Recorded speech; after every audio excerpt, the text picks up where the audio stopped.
दोस्तों, royal rumble WWE का एक ऐसा इवेंट है जो किसी भी सुपरस्टार का करियर को ऊपर या नीचे ले जा सकता है। लेकिन कुछ सुपरस्टार्स की जीत ऐसी थी जो फैंस को समझ नहीं आई और उनकी जीत का डब्ल्यूडब्ल्यूई में कोई खास इम्पैक्ट भी नहीं पड़ा। आज हम उन्हीं 10 सुपरस्टार्स की बात करेंगे जिनकी रॉयल रंबल की जीत बेवजह थी। नंबर 1, अल्बर्टो डेल रियो। 2011 में अल्बर्टो डेल रियो ने रॉयल रंबल जीता था, जो कि उस साल का पहला 40 मैन रॉयल रंबल मैच भी था। लेकिन उनकी जीत का कोई इम्पैक्टफुल रिजल्ट नहीं निकला।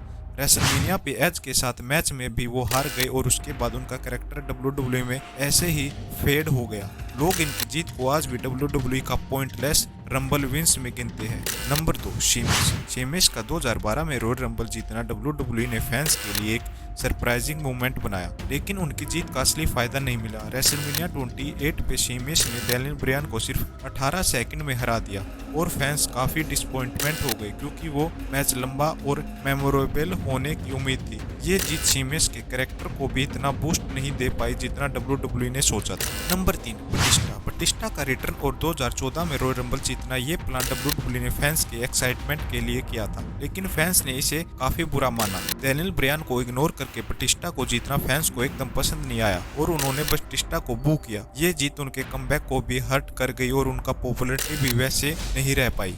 नंबर 4, रैंडी ऑर्टन ने जब 2017 में रॉयल रंबल जीता तो फैंस को लगा कि ये उनके करियर में कुछ नया लाएगा, लेकिन उनका ब्रे वाइट के साथ रेसलमेनिया फ्यूड कुछ खास नहीं रही और स्टोरी लाइन भी एक पॉइंट के बाद थोड़ा बोरिंग हो गया। फैंस के हिसाब से ऑर्टन का रंबल जीतना काफी कंफ्यूजिंग और अननेसेसरी था। नंबर 5, शिंसुके नाकामोरा की 2018 में रॉयल रंबल जीत फैंस के लिए एक्साइटिंग थी क्योंकि वो एजे स्टाइल के साथ रेसलमेनिया पे ड्रीम मैच के लिए जा रहे थे, लेकिन उनका मैच फैंस के एक्सपेक्टेशन पे उतर नहीं पाया और उनका हिल टर्न भी ऑकवर्ड था। इस जीत के नाकामुरा के करियर पर भी ज्यादा कुछ पॉजिटिव इम्पैक्ट नहीं पड़ा। नंबर 6, आसुका ने अपनी अनबीटन स्ट्रीक के साथ 2018 का वुमेन्स रॉयल रंबल जीता, जो कि पहला वुमेन्स रॉयल रंबल था, लेकिन रेसलमेनिया पे वो शार्लेट फ्लेयर के अगेंस्ट हार गई और उनकी अनबीटन स्ट्रीक भी वहां टूट गई। आसुका की जीत जो शुरुआत में पावर दिखा रही थी, रेसलमेनिया पे जाके बिल्कुल फीकी पड़ गई। Number 7, as. 2021 में एज का कमबैक और रॉयल रंबल जीत फैंस के लिए शानदार था, लेकिन जब वो रेसलमेनिया पे ट्रिपल थ्रेट मैच में गए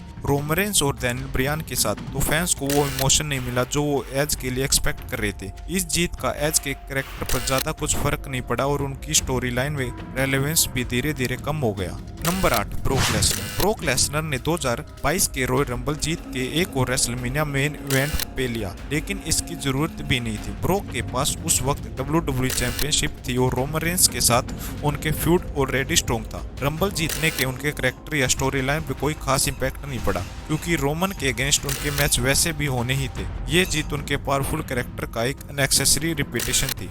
नंबर 9, बिग जॉन स्टूड। 1979 में बिग जॉन स्टूड ने रॉयल रंबल जीता, लेकिन उनका डब्ल्यूडब्ल्यूई में वो लेवल का इम्पैक्ट नहीं था जो एक रॉयल रंबल विनर का होता है।